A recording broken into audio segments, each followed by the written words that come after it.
Imaginemos por un momento un lugar remoto y hostil donde el concepto mismo del tiempo se distorsiona, aplastado bajo el peso de una presión monstruosa e insoportable. Nos encontramos a una profundidad abismal de 3.800 metros, en las frías y oscuras aguas del Atlántico Norte. Es un punto perdido en la inmensidad del océano, alejado cientos de millas de cualquier fragmento de tierra firme. Esta es una zona de noche eterna e impenetrable, un reino de frío glacial donde la temperatura roza los 0 grados y reina un silencio absoluto y vibrante, interrumpido únicamente por el zumbido eléctrico, similar al de un mosquito, que emiten los propulsores de un robot de exploración. En nuestra memoria colectiva, el Titanic permanece congelado en un halo dorado de romanticismo y tragedia. Recordamos las imágenes cinematográficas de James Cameron, el brillo deslumbrante de las arañas de cristal, la majestuosidad de la gran escalera, los acordes de un vals y las dramáticas historias de amor y sacrificio. Recordamos la catástrofe de 1912 como un hecho histórico estático, similar a observar una vieja fotografía en blanco y negro en un libro de texto. Sin embargo, lo que le está sucediendo al barco en este preciso instante, en este mismo segundo mientras estas palabras son pronunciadas, no es historia antigua, es un horror biológico que se desarrolla en tiempo real. Estamos presenciando la digestión lenta, tortuosa y despiadada de la mayor creación de las manos humanas por la propia naturaleza. Recientemente, el mundo ha sido testigo de nuevas y estremecedoras imágenes que han transformado radicalmente nuestra comprensión sobre el destino final del transatlántico. Ya no se trata de esas grabaciones borrosas y granulosas tomadas a través del ojo de buey de un batiscafo, a las cuales nos habíamos acostumbrado durante las últimas décadas de expediciones.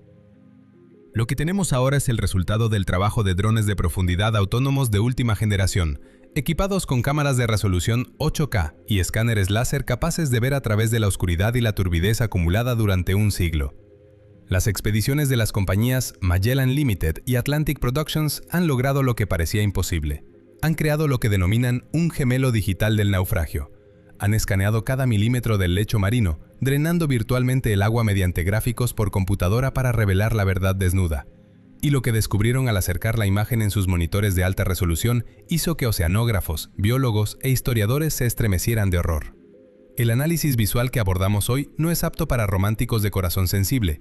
En estas imágenes no hay fantasmas vistiendo smoking ni monstruos marinos de leyenda. Lo que hay es algo mucho más aterrador por su inevitabilidad, la victoria absoluta de la entropía sobre la ingeniería humana. Vemos cómo el metal sólido se comporta como si fuera líquido. Observamos cómo bacterias desconocidas para la ciencia devoran el acero naval de alta resistencia. Vemos cómo desaparecen cubiertas enteras, plegándose hacia adentro como si fueran castillos de naipes inestables. El Titanic está muriendo, y este proceso de desintegración parece alarmantemente vivo, como si estuviéramos observando la descomposición de un gigantesco organismo muerto en el fondo de una tumba planetaria. Hoy descenderemos hacia el abismo. Seguiremos la trayectoria del dron a través de las brechas abiertas en el casco herido. Nos asomaremos al interior de camarotes que han permanecido sellados durante más de 100 años. Veremos los objetos personales de seres humanos cuyos cuerpos hace mucho tiempo se disolvieron en la química agresiva del océano. Revelaremos la verdad sobre cuánto tiempo le queda a esta leyenda antes de convertirse en una mancha informe de óxido en el lecho marino. Esta investigación no trata sobre el pasado, es una investigación sobre la muerte de la materia misma. Prepárense, porque iniciamos la inmersión. Visualicen mentalmente este descenso. No es un simple viaje en ascensor, son 2 horas y media de caída libre hacia la oscuridad, encerrados en una estrecha esfera de titanio o controlando un robot a través de un cable de fibra óptica de 4 kilómetros de longitud. Primero, el sol desaparece y el agua cambia su color, pasando del azul celeste al azul oscuro, luego al violeta y finalmente al negro absoluto. Después desaparecen los peces. Más tarde desaparece la vida tal como la conocemos al cruzar la frontera de la zona batipelágica. A una profundidad de 3 kilómetros, la presión alcanza valores críticos y desorbitados. Aquí, en el fondo, sobre cada pulgada cuadrada del casco presiona una masa equivalente al peso de un elefante adulto apoyado en una sola pata. Hablamos de 400 atmósferas de presión. Cualquier error de ingeniería, cualquier microfisura en el cuerpo del dron, cualquier defecto en una junta, y el aparato implosionará, colapsando hacia adentro en una fracción de milisegundo, mucho más rápido de lo que el cerebro humano tardaría en procesar la señal de dolor. Este es un entorno que no perdona errores, es un medio que busca activamente destruir al intruso. El dron se aproxima a su objetivo. Primero, en la pantalla del sonar aparece una sombra, una montaña enorme, antinatural y geométricamente correcta que se alza sobre la llanura abisal, plana y sin vida, cubierta de lodo. Luego, los potentes reflectores LED cortan las tinieblas y rescatan de la nada la proa del barco. Es esa misma proa legendaria, la cuchilla que cortaba las olas del Atlántico, el símbolo de esperanza, velocidad y progreso de la era eduardiana. Pero ahora luce terriblemente diferente. Está enferma, parece estar sangrando. El metal del casco está cubierto de extrañas formaciones orgánicas colgantes. Parecen estalactitas gigantes en una cueva o la cera derretida de miles de velas, pero tienen un color enfermizo, una mezcla de óxido anaranjado y marrón. Son los llamados rusticles, un término acuñado por el investigador Robert Ballard. Recuerden bien esta palabra, pues son los principales asesinos del Titanic. No se trata simplemente de óxido pasivo que surge del contacto del hierro con el agua y el oxígeno. Son comunidades vivas. Son los productos de desecho de unas bacterias únicas y agresivas llamadas Alomonas titanicae, descubiertas por primera vez en este lugar y nombradas en honor al barco que se convirtió en su único hogar y alimento. Estas colonias succionan el hierro del revestimiento, lo digieren y excretan óxidos, convirtiendo el acero remachado más resistente en un polvo frágil que se desmorona ante la más mínima corriente o vibración de los motores del dron. El barco se está derritiendo literalmente. El dron se acerca más, maniobrando con sus propulsores. Observamos que la famosa barandilla de la proa, aquella a la que se aferraban los pasajeros mirando al horizonte, comienza a derrumbarse. El metal se ha adelgazado hasta parecer un encaje delicado. Algunas secciones ya han caído al lodo del fondo. Pero el descubrimiento más aterrador nos espera cuando la cámara se eleva sobre la cubierta del castillo de proa, allí donde solían pasear los millonarios. El dron se dirige al lugar donde antaño se encontraba la lujosa cúpula de cristal sobre la gran escalera. La cúpula ya no existe. Fue destrozada por el golpe hidrodinámico y la presión durante el hundimiento en 1912. Ahora, en su lugar, se abre un agujero negro, irregular y dentado. Es una entrada al inframundo, un pozo de ascensor hacia la nada. El dron enciende sus motores de maniobra vertical y comienza una inmersión lenta, cautelosa, casi quirúrgica, hacia las entrañas del casco. En ese momento el operador en la superficie, sentado al calor y la seguridad del barco de apoyo, contiene la respiración involuntariamente. La señal llega con un retraso de varios segundos. Estamos dentro de la tumba. Lo primero que busca el ojo humano bajo el haz de luz que recorre las paredes oxidadas del pozo son imágenes familiares. Las famosas barandillas de roble tallado, los querubines de bronce sosteniendo lámparas, el reloj, el honor y la gloria coronando al tiempo, símbolo del lujo del Titanic. Pero la cámara solo muestra un vacío inmenso, aterrador e infinito. Un pozo gigantesco que desciende a través de varias cubiertas hasta el vientre mismo del transatlántico, hacia las salas de calderas. ¿Dónde está la escalera? ¿A dónde fueron a parar toneladas de roble? Este fue uno de los primeros y más grandes misterios con los que se toparon los investigadores cuando miraron dentro por primera vez a finales de los años 80. Las teorías de conspiración gritaban que la escalera nunca existió, o que fue robada por saqueadores o incluso extraterrestres. La ciencia ofreció una respuesta, y es una respuesta prosaica, física y cruel. La escalera estaba construida de madera maciza de roble noble. Era una obra maestra de carpintería, pero desde el punto de vista de la ingeniería, no formaba parte de la estructura de soporte del casco. No estaba atornillada al marco de acero de manera fija, se mantenía en su lugar por su propio peso y por encajes de carpintería. Cuando el barco se hundía, lo hacía con la proa hacia abajo. En algún momento, cuando el agua alcanzó la cubierta de botes, un torrente helado irrumpió con una fuerza descomunal a través de la cúpula rota. La estructura de madera, que poseía flotabilidad positiva, simplemente salió a flote. Se arrancó de su base de hormigón como un corcho sale disparado de una botella de champán. La enorme masa de madera golpeó contra el techo de acero y fue molida hasta convertirse en astillas por la presión, el remolino y el caos que reinaba en el interior mientras el barco se partía en dos y se iba al fondo. Lo que vemos ahora es un pozo limpiado por las leyes de la física. El dron desciende más, nivel tras nivel. Cubierta A, el paseo. Cubierta B, los camarotes de lujo. Solo vemos mamparos de acero desnudos y oxidados, columnas que sostienen los techos y restos del cableado colgando como lianas en una jungla submarina. El suelo está cubierto por una capa gruesa y suave de lodo gris. Este lodo es nieve marina, materia orgánica, polvo y productos de descomposición que se han asentado aquí durante más de 100 años. En él habitan gusanos blancos y ciegos, estrellas de mar y cangrejos galateidos. Son carroñeros lentos para quienes este trágico barco es simplemente una roca conveniente, un arrecife artificial, un hogar. Pero observen con más atención el video. El dron gira su cámara 90 grados. En una de las cubiertas, en un rincón donde la corriente es más débil, se ha conservado una araña de cristal con plomo. Todavía cuelga de un cable podrido, balanceándose lentamente por el movimiento del agua provocado por las hélices del dron. No se rompió. El vidrio, a diferencia de la madera y el hierro, no teme a las bacterias, no teme a la corrosión y casi no teme al paso del tiempo. Es eterno. Ese brillo de cristal bajo la luz del reflector parece surrealista. Cristal en el fondo de una tumba, esperando a invitados con vestidos de noche que nunca llegarán.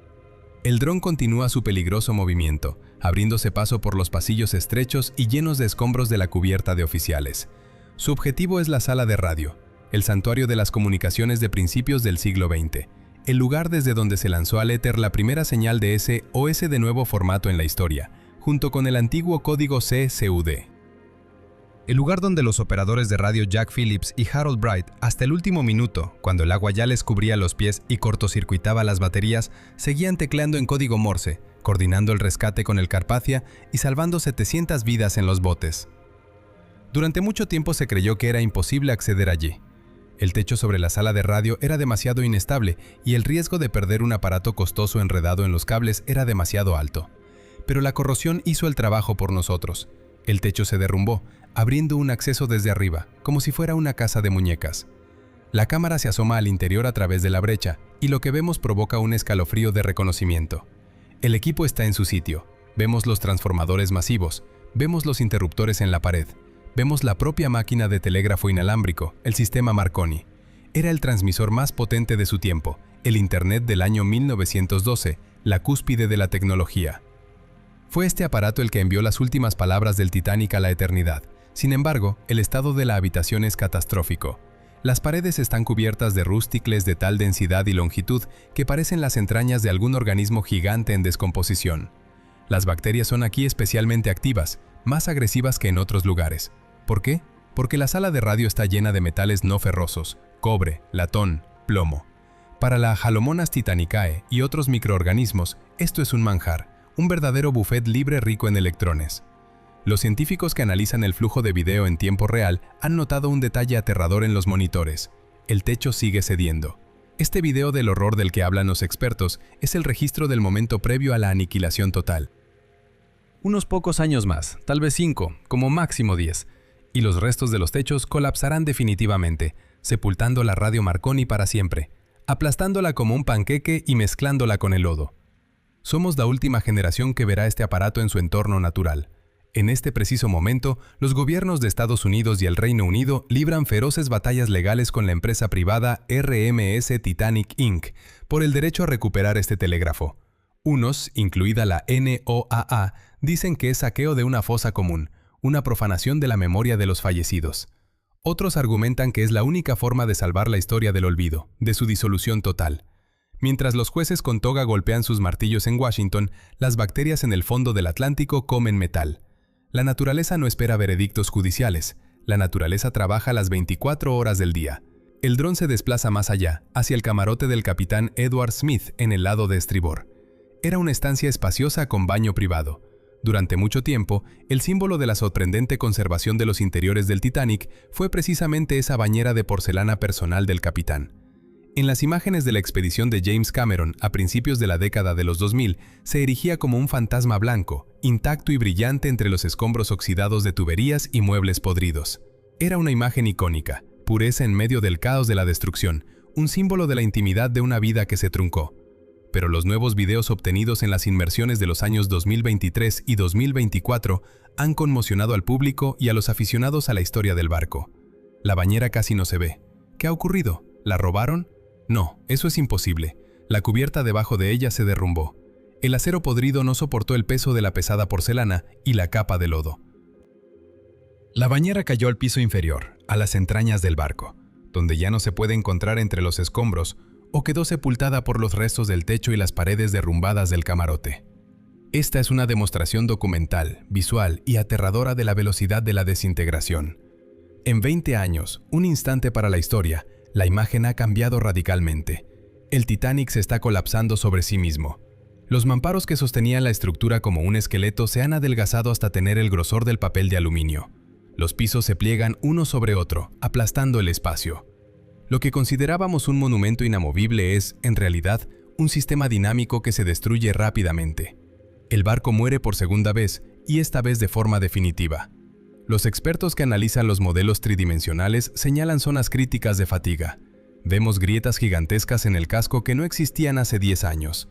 Las cubiertas superiores, donde paseaban los aristócratas de primera clase, se deslizan lentamente hacia abajo, aplastando los camarotes de segunda y tercera clase. Es una avalancha lenta y silenciosa de acero y barro que es imposible de detener. Pero en medio de este reino de decadencia, óxido y grisura, el dron encuentra un verdadero e increíble milagro. Se adentra en las profundidades del barco, en la zona de difícil acceso de los baños turcos en la cubierta F.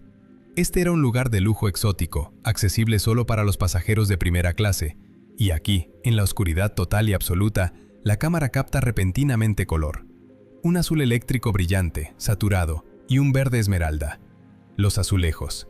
Los azulejos de estilo morisco con los que estaban revestidas las paredes de los baños se han conservado perfectamente. Lucen como si los hubieran colocado ayer.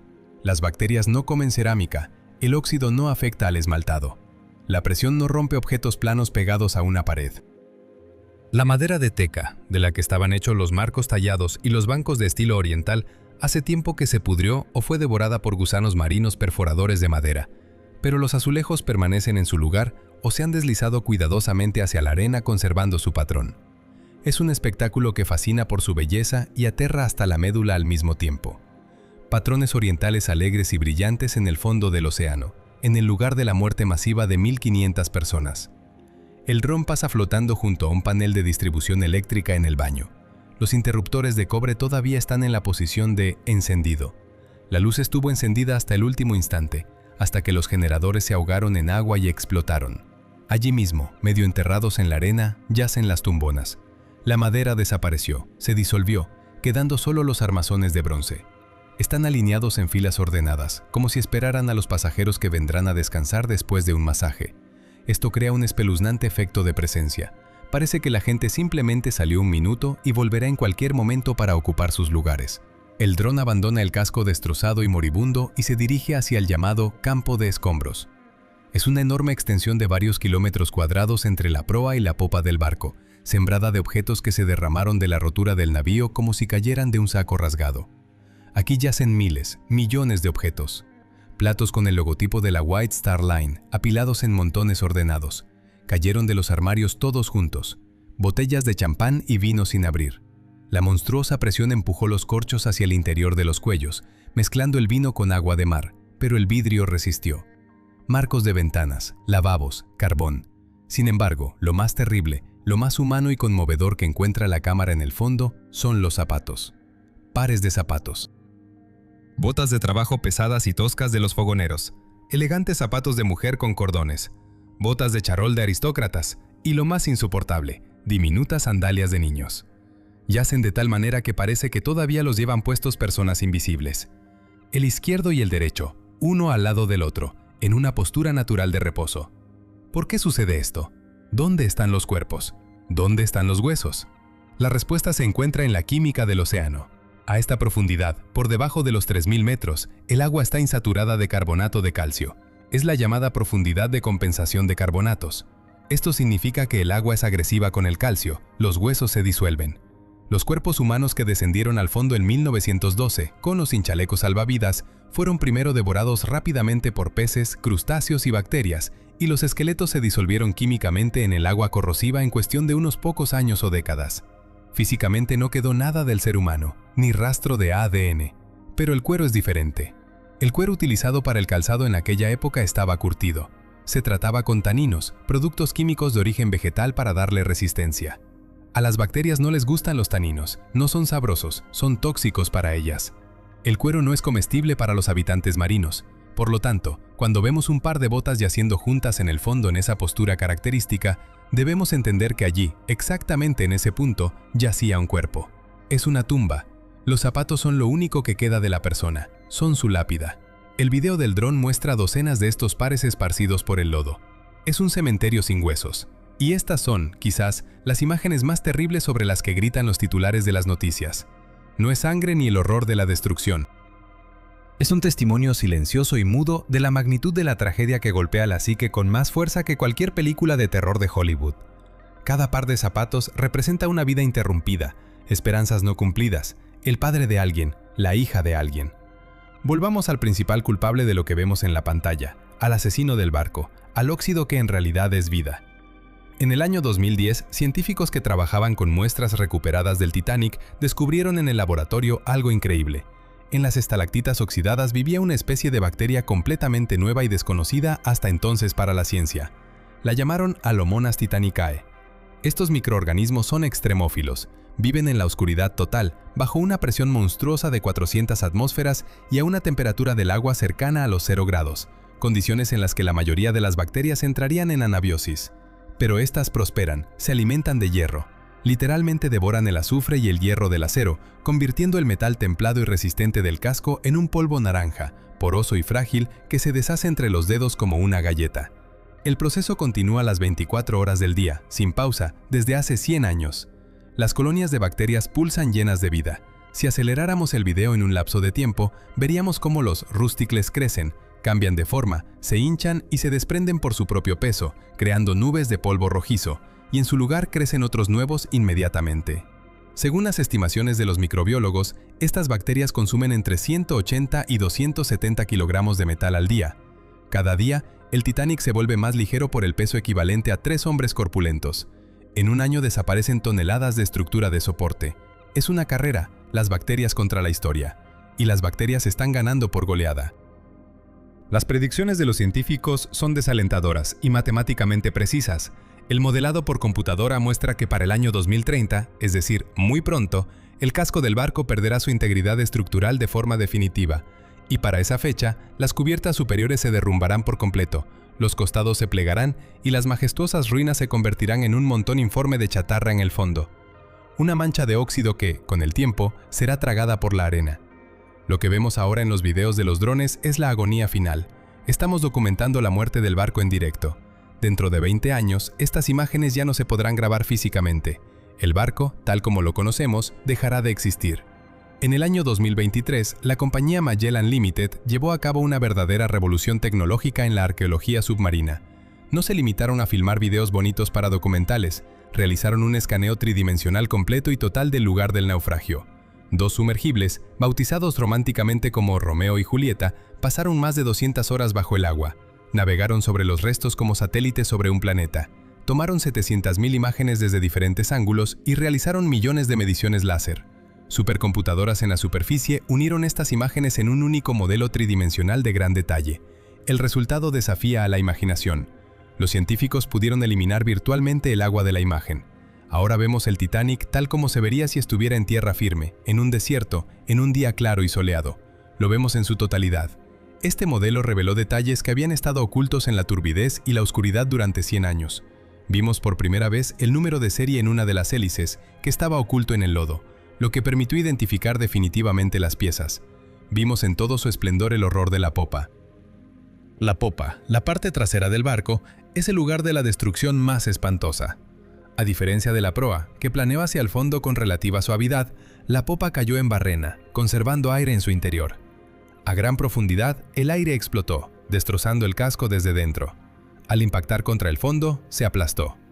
El modelo muestra que la popa es un caos absoluto de metal retorcido, similar a papel de aluminio arrugado o una montaña de basura. Allí es imposible reconocer las cubiertas.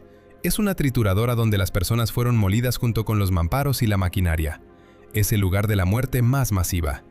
Pero el escaneo también mostró que alrededor del barco, en la zona de dispersión, yace una enorme cantidad de artefactos intactos. Estatuas de bronce, por ejemplo, la Diana de Versalles que adornaba las chimeneas de los salones de primera clase. Cajas fuertes, la mayoría abiertas, simplemente se les cayó el fondo debido a la corrosión y el contenido fue arrastrado por la corriente.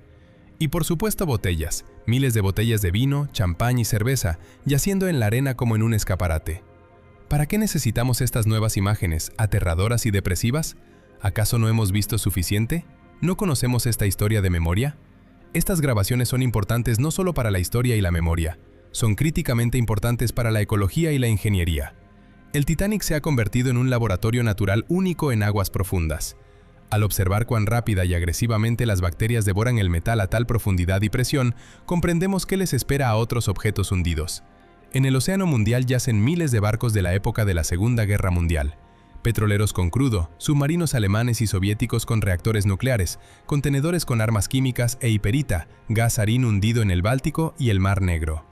El destino del Titanic es una advertencia. El metal en el fondo no es eterno. Se destruye más rápido de lo que pensábamos. Las bacterias Halomonas no se detendrán en el Titanic. Son universales. Pueden atacar los soportes de las plataformas petrolíferas, las tuberías de aguas profundas, los cargamentos peligrosos. El video del Titanic desintegrándose es un temporizador de cuenta regresiva para la humanidad. Tenemos un tiempo limitado para resolver el problema del patrimonio submarino peligroso antes de que el océano digiera las carcasas de acero y libere lo que se esconde dentro de los cascos oxidados: petróleo, radiación o venenos. El Titanic está desapareciendo. Es inevitable. La naturaleza reclama lo suyo. El hierro, extraído de las entrañas de la tierra, fundido en láminas en hornos ardientes, remachado en Belfast por las manos de miles de trabajadores irlandeses, regresa a la tierra en forma de óxidos y polvo. El ciclo se cierra. El video que nos trajo el dron es terrible no porque muestre algo visualmente repugnante, sino por su profundo sentido filosófico. Muestra la victoria absoluta de la entropía. Incluso la creación más majestuosa, más costosa e insumergible del genio humano, el símbolo de toda una época, es impotente ante el tiempo, la presión y la vida microscópica invisible. No vemos simplemente un barco naufragado, vemos un espejo de nuestra civilización. Todos nuestros rascacielos, puentes, máquinas y estaciones espaciales, todo es temporal. Todo se convertirá en óxido, pero mientras tanto, todavía está allí. El dron apaga sus reflectores para ahorrar batería y comienza su lento ascenso hacia la superficie, hacia el sol, hacia la vida. La oscuridad se cierra sobre los restos. Las bacterias continúan su festín en el silencio absoluto. Los zapatos en el fondo siguen yaciendo en pares, en una formación eterna, recordando a aquellos que alguna vez bailaron en las cubiertas, rieron, amaron y esperaron una nueva vida en América.